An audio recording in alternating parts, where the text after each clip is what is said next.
নমস্কাৰ বন্ধুসকল, PS পোল্ট্ৰি ফাৰ্মিঙৰ আন এটা ভিডিঅ'লৈ আপোনালোক সকলোকে স্বাগতম জনাইছোঁ। যেহেতু আপোনালোকে জানে যোৱাকালি এটা ভিডিঅ' দিছিলোঁ আপোনালোকক, আৰু ভিডিঅ'টোত কৈছিলোঁ মই যে মই এই বেচটোত মই ব্ৰইলাৰত অকণো সময় দিব পৰা নাই, মই সোমোৱাই নাই ব্ৰইলাৰ ফাৰ্মত। ঘৰৰ দেউতা আছে, মোৰ মানুহগৰাকী আছে, এনেকৈ কৰি আৰু ওচৰৰে ল'ৰা এজনে আহি পিনে প্ৰতিপাল কৰি আছিলে, কিন্তু তেওঁলোকৰ প্ৰতিপালটো মানে সঠিক হোৱা নাছিলে। মই যোৱাকালি সোমাই দেখিছোঁ ব্ৰইলাৰবিলাকৰ চাউণ্ড আহি গৈছে, ফুচ ফাঁচ। মই আগলৈকে কৰিছোঁ, চাউণ্ড নাই ব্ৰইলাৰ আগত। আজি ইমান কোটা কৰি গ'লোঁ, মাজত কেতিয়াবা কাটচিত এক কোটা দুকোটা চাউণ্ড আহিব পাৰে, কিন্তু প্ৰায় নাহেই চাউণ্ড। কিন্তু এইবাৰ দেখিছোঁ একদম সৰু অৱস্থাতে 12 দিন 13 দিনতে একদম ফুচ ফাঁচ চাউণ্ড, ভিতৰত সোমাব নোৱাৰি, একদম গোন্ধ। মানে কি হৈছে মানে কেছটো? সেইকাৰণে মই ধুনীয়াকৈ চাই মেলি গম পালোঁ যে একদম প্ৰথম কাৰণ ইয়াত গেছ হৈছে। তাহাঁতৰ হোজবিলাক চালোঁ, প্ৰায় 80% ব্ৰইলাৰৰ কি হৈছে, হোজবিলাক ঢিলা হৈছে, ক'ৰবাত ৰঙা হৈছে। যোৱাকালি ভিডিঅ'টো আপুনি চালে গম পাই যাব, হোজৰ পৰা গোটেই ভুচি চুচি চব দেখাই দিলোঁ মই। তো ক'ৰবাত ৰঙা হৈছে, ক'ৰবাত ঢিলা হৈছে, কিবা টাইপ মানে সিহঁতৰ যিটো হোজ হ'ব লাগে, বগা কলা যিটো হোজ হ'ব লাগে, সেই হোজটো নাই তাৰমানে। গতিকে সেইকাৰণে মই এটা প্লেনিং কৰিলোঁ যে আজিৰ পৰাই কাম ষ্টাৰ্ট, প্ৰতিপালন ষ্টাৰ্ট, মেনেজমেণ্ট একদম সঠিকভাৱে হ'ব লাগিব। আৰু সেইকাৰণে কি কৰিলোঁ, প্ৰথম সিহঁতৰ পৰিষ্কাৰ পৰিচ্ছন্নতা আৰম্ভ কৰি দিলোঁ। প্ৰথমেই ভুচিখিনি একদম খুচৰি, একদম তাৰ পৰা যি টুকুৰা টুকুৰি সৰু সৰু চটা ওলাই যায়, যিখিনি সিহঁতৰ হোজবিলাক লাগি ধৰি থাকে ভুচিত, সেইখিনি সম্পূৰ্ণ উলিয়াই পিনে বস্তাত ভৰাই দিলোঁ। ইয়াত দেখিছে নহয়, মাত্ৰ এই কণ ঠাইতে এই 3 বস্তা ওলাইছে। চক কেনেকুৱা ভুচি ওলাইছে আপোনালোকে দেখাইছোঁ, এইবিলাক চক লেতেৰা।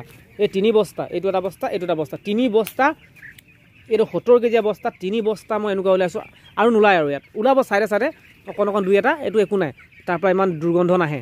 আৰু সেই ভুচিখিনি, লেতেৰা ভুচিখিনি থকাৰ কাৰণে তাৰপৰা গেছ উৎপন্ন হ'ল। এমনিয়া গেছটো সিহঁতৰ নাকত সোমাই কি হ'ল, সিহঁতৰ হাৰ্টত অলপ জাম লাগিলে, বা হোজটোৰ কাৰণে সিহঁতৰ পেটত অসুখ হ'ল, সেইকাৰণে হোজ ঢিলা হ'ল, এনেকুৱা ধৰণৰ হৈ গ'ল মানে। আৰু এইটো কাৰণে দুই এটা মৰ্টেলিটিও বৃদ্ধি পাইছিলে এই 13 দিনত। আৰু আজি কিন্তু মৰ্টেলিটি নাই বুলি ক'ব লাগিব, এটি মৰ্টেলিটি, ইমান প্ৰব্লেম নাই। এটি মানে আগতেই সিহঁতৰ প্ৰব্লেমটো হৈ গ'ল যে। আৰু যিহেতু আজি 14 নম্বৰ দিন, পালবিলাক এনেকৈ পেলাই ৰখা হৈছে। ইয়াৰ মূল কাৰণটো হৈছে বতৰ ডাৱৰীয়া, বৰষুণ দি আছে, সেইকাৰণে এনেকৈ পাল পেলাই ৰাখিবলগীয়া হৈছে। আৰু নেক্সট কথাটো হ'ল কি, এই চফা কৰি দিয়াৰ পিছত সিহঁতৰ কি লাভ হ'ব, আৰু চফা নকৰিলে কি লোকচান হ'ব। প্ৰথম কথা, চফা যদি আমি নকৰোঁ, গেছ উৎপন্ন হ'ব, এমনিয়া গেছ। আৰু এমনিয়া গেছটো সিহঁতৰ লাঞ্চত ইফেক্ট কৰিব, এচাইটিছ প্ৰব্লেম আহিব, হোজ ঢিলা হ'ব, মানে দানা হাগিব, এনেকুৱা ধৰণৰ বিভিন্ন হ'ব। আৰু যাৰ ফলত দানা যিমানেই নাখাওক, ৱেটটো নাহে, 100% নাহে। তাৰপিছত ইহঁতৰ আৰু ইয়াৰ উপৰিও আৰু এটা কথা মন কৰিবলগীয়া হৈছে, এই যিবিলাক পানী পাত্ৰ অৰ্থাৎ অটো ডিংকাৰ, আৰু এই অটো ডিংকাৰবিলাক সদায় চফা কৰিব লাগিব, নহ'লে কি হ'ব, সিহঁতৰ ইকলাই প্ৰব্লেমটো আহি যাব। আৰু ইকলাই প্ৰব্লেমটো লাহেকৈ গৰমৰ দিন যিহেতু আহিছে, গৰমৰ দিনত ইকলাই প্ৰব্লেমটো বেছি হয়। বিশেষকৈ কি হয়, কুকুৰাবিলাকে, ব্ৰইলাৰবিলাকে এই লোকেল কুকুৰাই খুচৰা দি মানে কি কৰে, ভুচিবিলাক খুচৰি দিয়ে, ফলিয়াবিলাক, যাৰ ফলত সিহঁতৰ ভৰিত কি হয়, সেই ফলিয়াবিলাক উফৰি পিনে এই পানী পাত্ৰত পৰেহি, আৰু যাৰ ফলত পানীখিনি লেতেৰা হৈ যায়। সিহঁতক যিমানে ফিল্টাৰ কৰি নোখোৱাওঁ লাগিলে, পানীত থকা মানে এচিড দিওঁ, বা যিয়ে নিদিওঁ, ক্লিন টেবলেটে দিওঁ, যিয়ে নিদিওঁ, পানীখিনি লেতেৰা কৰি দিয়াৰ পিছত সেই টেবলেটবিলাকৰ কাম নাইকিয়া হৈ থাকে। আৰু সেইকাৰণে পানীটো চফা কৰি ৰাখিবৰ কাৰণে এই পাত্ৰবিলাক ঘনাই চফা কৰি থাকিব লাগে, ডেইলি চফা কৰিব লাগে। আৰু অটো ডিংকাৰ থকাসকলে জানেই, চফা কৰিলে ইমান কষ্ট নাই, পাত্ৰ এটা আনি পিনে লাহেকৈ তাত ঢালি দিলে আকৌ চফা হৈ যায়, কাপোৰ এখনে মোহাৰি দিলেই হ'ল। কিন্তু মেনুৱেল ডিংকাৰসকলৰ কাৰণে অলপ অসুবিধা হয়, ধুব লাগে, খুলিব লাগে, আকৌ আন পাত। সেইকাৰণে মানে মই অটো ডিংকাৰটো লগাই দিছোঁ। মেনুৱেল ডিংকাৰত অলপ কষ্টটো বেছি হয়। আৰু অটো ডিংকাৰত কি হয়, আৰু পানী দি থাকিব নালাগে, অট'মেটিক আহি থাকে, মানে অকল টেংকিত উঠাই দিলেই হ'ল আৰু কিবা এটা প্ৰক্ৰিয়াৰে।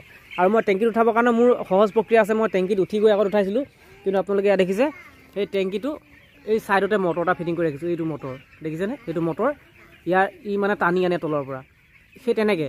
আৰু বাহিৰত এটা ফিল্টাৰ আছে মোৰ, সেই ফিল্টাৰটোত তাত এটা ডাঙৰ টেংকি আছে, ডাঙৰ নহয় আৰু 200 লিটাৰ ধৰা টেংকি, তাত পানীটো ফিল্টাৰ হৈ পৰে। আৰু এইটো 300 লিটাৰ টেংকি, এই মটৰটোৱে বাহিৰৰ যিটো মানে ফিল্টাৰ পানী, সেইটোক টানি পিনে এই টেংকিটোত উঠাই দিয়ে, আৰু ইয়াৰ পৰা ফিল্টাৰ পানীখিনি গুচি যায়। কিন্তু যদি ব্ৰইলাৰবিলাকে লেতেৰা ভৰাই থাকে, এইটো ফিল্টাৰ কৰি খুৱাই কি লাভ আছে? গতিকে আমি সেইখিনি চফা কৰি থাকিব লাগিব। ঠিক তেনেকুৱা ধৰণৰ কথা। গতিকে চাফ চিকুণকৈ ৰাখিলে ব্ৰইলাৰ ৱেট ল'বই। হয়তো 2-1খন ফাৰ্মত বাৰু নহ'ব পাৰে, কিন্তু চাফ চিকুণকৈ ৰাখক, দানা ভালকৈ খাইছে নাই চাওক।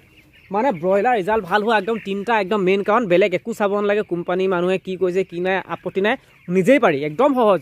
কোম্পানী মানুহৰ ডেইলি আহিব চাব, আমুক হৈছে তামুক হৈছে বৰ্ডিং ডাঙৰ কৰা কিবা কৰা এইটো দৰৱ খোৱা সেইটো দৰৱ খোৱা ঢেৰ কিবা কিবি ক'ব একো দৰকাৰ নাই কোম্পানী মানুহৰ মতে চলিব লাগিব কোম্পানী মানুহবিলাকৰ ট্ৰেইনিং থাকে তাহাঁতে বহুত অভিজ্ঞ তেওঁলোকৰ মতে চলিব লাগিব কিন্তু কিছুমান কাম নিজেই কৰিব লাগিব তেওঁলোকে নকয় যে পানী পাত্ৰ সদায় চাফা কৰক এতিয়া মোৰ আগতে চাফা কৰক সেইবিলাক কৈ নাথাকে নিজে চাফা কৰিব লাগিব কাৰণ চাফা কৰিলেহে বেমাৰ নহ'ব বেমাৰ নহ'লেহে আমাৰ ৰিজাল্ট ভাল হ'ব আমাৰ মানুহৰ নিচিনা আমাৰ যদি বেমাৰ হৈ থাকে আমাক খাবলৈ মন নাযাব যদি আমি খাওঁ তথাপিতো আমাৰ শৰীৰত কি হ'ব সেই যে ইমিউনিটি ছিষ্টেমটো ল' হৈ থাকিব বেমাৰ হোৱাৰ কাৰণে ভালকৈ আমাৰ শক্তিটো নাপাম তো তেনেকুৱা ধৰণৰ কথা ব্ৰইলাৰবিলাকো একেই আৰু ইহঁতিতো বহুত সৰু ন পোৱালি ইহঁতৰ কেইদিন হৈছে আজি 12-13 দিনতে ইমান ষ্ট্ৰংটো হৈ নাযায় গতিকে সেই তেনেকুৱা কথা গতিকে আমি কিছুমান কথা ফাৰ্মলৈ আহি কোম্পানী মানুহে ক'ব বুলি আমি চিন্তা কৰি থাকিব নালাগে নিজেই কৰিব লাগে এই চাপ মানে ভুচিটো কেনেকৈ সদায় ৰেকিং কৰিব লাগে ৰেকিং কৰাৰ পিছত 25 দিনমান লাগে একদম টুকুৰা টুকুৰি যিমান ওলায় চব উলিয়াই পেলাব লাগে 25 দিনৰ পিছত অলপ দিগদাৰ হয় বেছি হাগে যে হাগি দিয়াৰ পিছত ঢেৰ ডাঠ হৈ যায় আৰু সেইকাৰণে ৰেকিং কৰি সেইবিলাক ভাঙি মিক্স কৰি থাকিব লাগে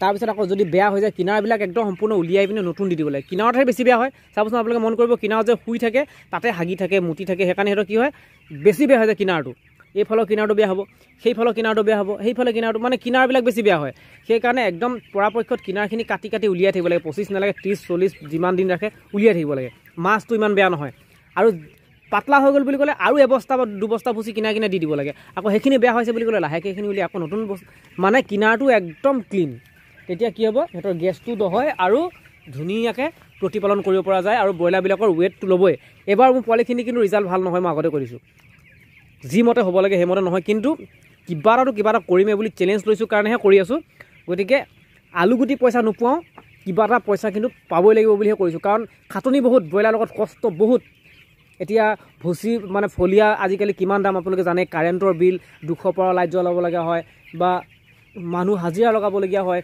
বহুত কষ্ট সেইকাৰণেহে নাইকৈ 1000 ব্ৰইলাৰ কেপাচিটিত আপুনি যদি 15 পৰা 20,000 টকা এটা যদি একেবাৰে কমকৈ যদি নাপায় একোৱেই নাথাকে নিজৰ খাটনিটো গোটেই 30-40 দিন থাকেই ডেইলি যদি 200 টকাকৈ ধৰি দিওঁ 40 দিনত 4 দুগুণ 8,000 টকা 8,000 টকা এটা নিজৰ পকেটত থাকিব লাগিব তাৰ ওপৰঞ্চি কাৰেণ্টৰ বিল ভুচি ফলিয়া সেইখিনি এক্সট্ৰা সেইখিনিটো বাদ দি পিনে 8,000 টকা এটা নিজৰ হাতত থাকিব তো 15-16,000 টকা থাকিব লাগিব তেতিয়াহে আৰু আজিকালি 200 টকানো কি অকলেতো কৰিব নোৱাৰোঁ লগত আৰু এটা লাগেই ঘৰৰ ককাই ভাই দেউতা খুৰা কোনোবাইতো লগত কৰে গতিকে তেওঁ হাজিৰাটো 8 দুগুণ 16,000 গতিকে 16,000 পকেটত থাকিব লাগিব তাৰ ওপৰত যিখিনি থাকে সেইকাৰণে কৈছোঁ কষ্ট কৰিব লাগিব আৰু কেতিয়াবা কি হয় অকল আমি যিমান কষ্ট কৰিব লাগিলে ভাল ৰিজাল্ট নহয় কেলে কেতিয়াবা পোৱালি বেয়া আহি যায় কেতিয়াবা দানাৰ কোৱালিটি বেয়া আহি যায় গতিকে তেতিয়া আমাৰ ৰিজাল্ট বেয়া হয় গতিকে আমি ভালকৈ চাব লাগিব দানা যদি কোৱালিটি বেয়া আহে আমি ধৰিব লাগিব এইটো দানা এনেকুৱা আহিছে বেয়া দানা আহিছে বা মানে পোৱালিখিনি বৰ অকণমানি আহিছে বা পোৱালিখিনি বৰ